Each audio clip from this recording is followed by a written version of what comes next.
इसलिए क्योंकि INDIA की ओर से उलगुलान महारैली का आयोजन होने वाला है और ये महाआयोजन इसलिए भी होगा क्योंकि इसमें विपक्षी एकजुटता की एक प्रतीक हमें देखने को मिलेगी, जो दिल्ली और मुंबई के तर्ज पर इस बार झारखंड की धरती पर हमें देखने को मिलेगी। लेकिन देखिए, महारैली की शुरुआत होने से पहले ही कई बयानबाजियां और राजनीतिक सरगर्मी तेज। रिपोर्ट देखिए।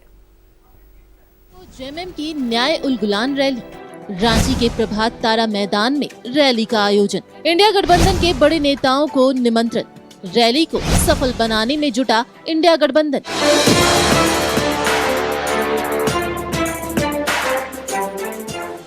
इक्कीस अप्रैल को रांची के प्रभात तारा मैदान में इंडिया गठबंधन अपनी ताकत दिखाएगा। जेएमएम के न्याय उलगुलान रैली में गठबंधन के दिग्गज नेताओं का जमावड़ा लगेगा। रैली को ऐतिहासिक बनाने के लिए कल्पना सोरेन खुद कमान संभाल रही हैं।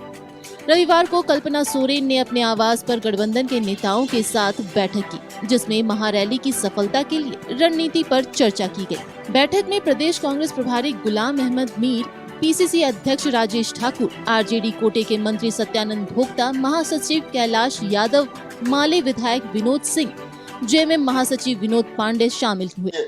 ये कुव्वत है कि प्रभात तारा जैसे मैदान को भर देने का, तो वो झारखंड मुक्ति मोर्चा में। इतने कम समय के बावजूद हमारे लोग, हमारे कार्यकर्ता, हमारे नेतागण संपूर्ण झारखंड से एक हुंकार रैली, उलगुलान रैली, इसका नाम भी न्याय उलगुलान रैली रखा गया है। हेमंत सोरेन जी के साथ न्याय हो, इस उम्मीद के साथ, इस हुंकार के साथ सभी लोग प्रभात तारा मैदान में जुटेंगे और लाखों की संख्या में लोग आएंगे। न्याय उलगुलान रैली के जरिए RJD भी अपनी ताकत दिखाने की कोशिश में जुटी है। RJD के मीडिया प्रभारी कैलाश यादव ने कहा कि रैली में 5 लाख से ज्यादा लोग आएंगे। रैली में लालू यादव भी शामिल हो सकते हैं, लेकिन तेजस्वी यादव का आना तय है। झारखंड उलगुलान रैली होने जा रहा है दुर्वा प्रभात तारा मैदान में 21 अप्रैल को, और ये रैली जो है कि पूरे झारखंड में झारखंड जोड़ने का और इंडिया जिताने का जो है कि संकल्प लगा। 14 सीट हम लोग को कैसे ऐतिहासिक रिकॉर्ड तोड़ जीत करना है, इसको लेकर इंडिया गठबंधन के सारे घटक दल आएंगे, सभी शीर्ष नेता गण आएंगे यहाँ पर, चाहे कांग्रेस की तरफ हो, चाहे राष्ट्रीय जनता दल की तरफ से हो, CPM की तरफ से हो, TMC के भी लोग आएंगे, आम आदमी पार्टी के सारे लोग आएंगे लगभग। तो हम लोग मिनिमम जो है कि 5 लाख लोग वहाँ पर जो हम लोग टारगेट रखे, उससे ज्यादा लोग आएंगे, कम नहीं आएंगे। न्याय उलगुलान रैली पर बीजेपी ने तंज कसा है। बीजेपी प्रवक्ता प्रतुल शाहदेव ने कहा है कि इंडी गठबंधन कितनी भी रैली कर ले, जनता को मोदी की गारंटी पर ही भरोसा है। तो हमारे नेताओं को भी, हमारी पार्टी को भी आमंत्रित किया है अपनी रांची की रैली में। यानी ये हार मान चुके हैं, हथियार डाल चुके हैं। इनको पता है कि इनके पार्टी के नेताओं के कारण भीड़ आने वाली नहीं है, इसलिए हमारे पार्टी के नेताओं को, हमारी पार्टी को निमंत्रण दे रहे हैं।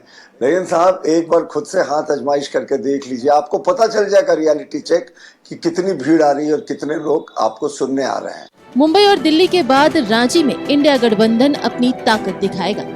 रैली के साथ ही इंडिया गठबंधन झारखंड में लोकसभा चुनाव का शंखनाद करेगा। रैली के माध्यम से इंडिया गठबंधन अपने पक्ष में कितना माहौल बना पाता है, इसका इंतजार हर किसी को है। न्यूज़ 11 भारत के लिए रांची से अजय लाल के साथ सत्यव्रत किरण की रिपोर्ट। और आपने हमारी ये पूरी रिपोर्ट देखी कि 21 अप्रैल की तारीख को ऐतिहासिक बनाने को लेकर जेएमएम ने क्या कुछ तैयारियां की और बीजेपी ने क्या कुछ तंज कसा है। हमारे साथ अधिक चर्चा के लिए हमारे रांची से संवाददाता अजय लाल और राजेश जुड़ रहे हैं। वापस एक बार रुख कर लेते हैं। सबसे पहले सवाल अजय लाल से ले लेते हैं। अजय, क्योंकि देखिए 21 अप्रैल की तारीख एक तरफ जेएमएम कह रही है कि ऐतिहासिक होने वाली है, क्योंकि महा उलगुलान की ये रैली का जो आयोजन होने वाला है, इसमें कई विपक्षी नेता जो है वो एक तरफ से एकजुटता का प्रतीक देंगे, लेकिन दूसरी तरफ ये भी कि बीजेपी ये कह पा रही है कि ये पिछले चुनाव की तरह जब इन्होंने अपने एकजुटता का प्रतीक देने की कोशिश की थी तब भी ये विफल थे और इस बार भी ये विफल हो जाएंगे। देखिए सुष्मिता, चाहे वो INDIA गठबंधन हो या फिर NDA गठबंधन हो, ये तमाम लोगों को अधिकार है कि वो रैली करें, चुनाव के माहौल में, चुनाव के वक्त अपनी आवाज लोगों तक पहुंचाए, अपने एजेंडों से लोगों को परिचय कराएं। जाहिर सी बात है, यदि INDIA के लोग रैली कर रहे हैं तो भारतीय जनता पार्टी इसका स्वागत तो नहीं करेगी। अभी से कहा जा रहा है कि भीड़ नहीं आएगी। भारतीय जनता पार्टी के लोग अभी से कैसे इन्होंने तय कर दिया कि भीड़ नहीं आएगी। क्या यह मान लें कि पूरे देश में रैली करने का अधिकार सिर्फ भारतीय जनता पार्टी को है? मुझे लगता है कि भारतीय जनता पार्टी ज्यादा एक्टिव हो रही है इस मुद्दे को लेकर। रैली होने दीजिए, कितनी भीड़ आती है नहीं आती है। और जयप्रकाश नारायण जो बहुत बड़े नेता थे, संपूर्ण क्रांति के प्रणेता थे, उनका एक बयान आया था बहुत पहले, उनकी किताब में है कि भीड़ लोकतंत्र में ज्यादा मायने नहीं रखती है। यदि आप अपनी बात किसी से कुछ कहना चाहते हैं तो जमीन पर पड़े एक ईंट को उठाइए, दीवार पर अपनी बात लिख दीजिए, रोजाना हजारों लोग उसको पढ़ लेंगे। तो ये कह देना भारतीय जनता पार्टी का कि अभी से कि रैली में भीड़ नहीं आएगी, उनको क्यों बुलाया, उनको नहीं आना चाहिए था। भारतीय जनता पार्टी को भी अधिकार है, उनके भी नेता का रैली होता है, वह भी दमखम से पूरी ताकत लगाते हैं। नरेंद्र मोदी का रोड शो होता है, आज भी नवादा में प्रधानमंत्री ने दहाड़ मारी है। तो ये तमाम दलों का अधिकार है सुष्मिता कि वो रैली करे, लोकसभा चुनाव के दौरान अपने वोटरों को गोलबंद करें। इसमें तो राजनीति इसलिए भी हो रही है कि सीधा सीधा पूरा मामला पक्ष विपक्ष का है। यदि रामलीला मैदान की रैली की आप सफलता देखें, मैं ये नहीं कह रहा हूं कि अपार भीड़ उमड़ी थी, 10 लाख लोगों की भीड़ आई थी, लेकिन ये अधिकार है उनका कि अपने पक्ष में लोगों को गोलबंद करें, अपने पक्ष में वोटरों को रिझाएं, अपनी बात लोगों तक पहुंचाएं। और इस रैली में बिहार के कई बड़े नेता भी आएंगे। हो सकता है संजय सिंह, आपके बड़े नेता, वो जेल से रिहा हो चुके हैं, जमानत पर रिहाई हुई है उनकी, वह भी आ सकते हैं। ताकत दिखाने का मौका है, चुनावी मौसम है, लिहाजा आज INDA रैली कर रही है। हो सकता है कि नई तारीख में प्रधानमंत्री नरेंद्र मोदी भी रैली करें, भारतीय जनता पार्टी भी रैली करें। इसको रैली के रूप में ही देखा जाना चाहिए। हालांकि एक सच्चाई यह भी है सुष्मिता, आपको ज्यादा जानकारी होगी कि रैली में आने वाली भीड़ वोट की गारंटी नहीं देता है। आप यह मानकर नहीं चलिए कि जितने लोग इस रैली में आएंगे, चाहे वो भारतीय जनता पार्टी की रैली हो या फिर INDIA की रैली हो, यदि भीड़ रैली में आती है तो यह मानकर आप मत चलिए कि तमाम रैली में आने वाली भीड़ वोट की गारंटी देता है। इससे कई हमने देखा है, लालू प्रसाद की रैली हुई थी पटना के गांधी मैदान में, तेल पिलावन, लाठी भंजावन रैली, अपार भीड़ उमड़ी थी, लेकिन वो तमाम भीड़ वोटर के रूप में तब्दील नहीं हुए, वोट के रूप में तब्दील नहीं हुए। तो रैली का मुझे लगता है कि भारतीय जनता पार्टी का भी अधिकार है कि वो आलोचना करे। बिल्कुल अजय लाल, आपने बिल्कुल ठीक कहा कि अब रैली में जो भीड़ जुटती है, ये साफ तौर पर नहीं कहा जा सकता कि चुनाव में इनका मोड क्या होगा। हमारे साथ राजेश भी जुड़े हुए हैं, आप जुड़े रहिए अजय, हमारे साथ राजेश भी जुड़े हुए हैं, उनसे भी एक सवाल लेते हैं। राजेश, अगर बात करें तो चुनाव बेहद नजदीक और ऐसे में कई रैलियां हो रही है, कई जनसभाएं हो रही है, लेकिन एक मौका झारखंड को दिया गया INDIA की ओर से और JMM इसकी अगुवाई करेगा इस महारैली को लेकर। देखिए अभी काफी समय बचा, लेकिन इससे पहले ही ये पूरी सियासत शुरू हो गई है, बीजेपी की तरफ से बयानों का बौछार देखने को मिल रहा है। Rajesh,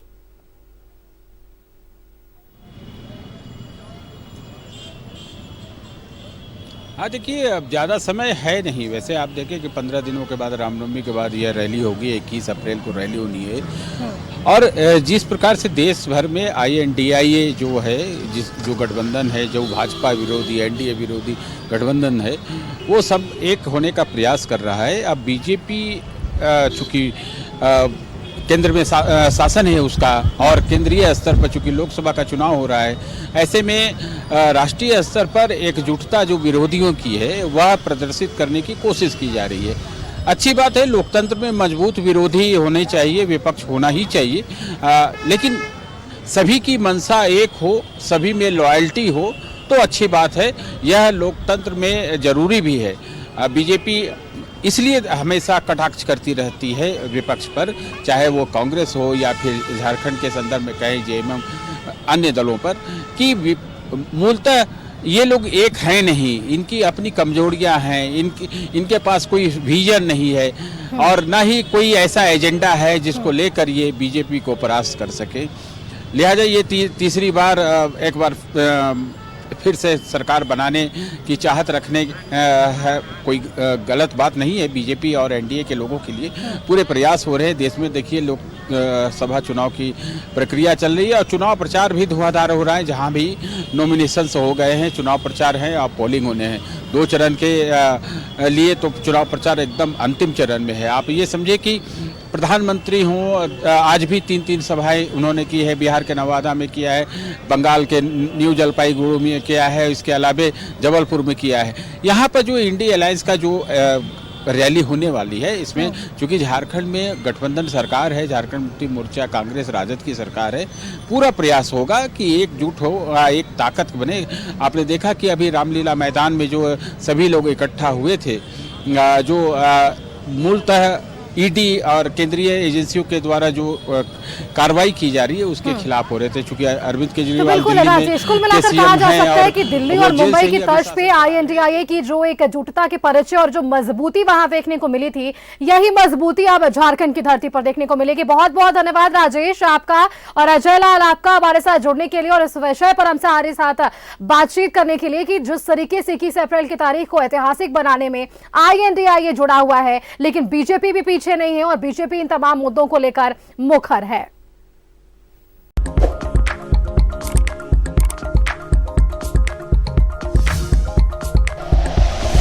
like and share videos, subscribe करें हमारा चैनल और प्रेस करें बेल आइकॉन। न्यूज़ 11 भारत, सच है तो दिखेगा।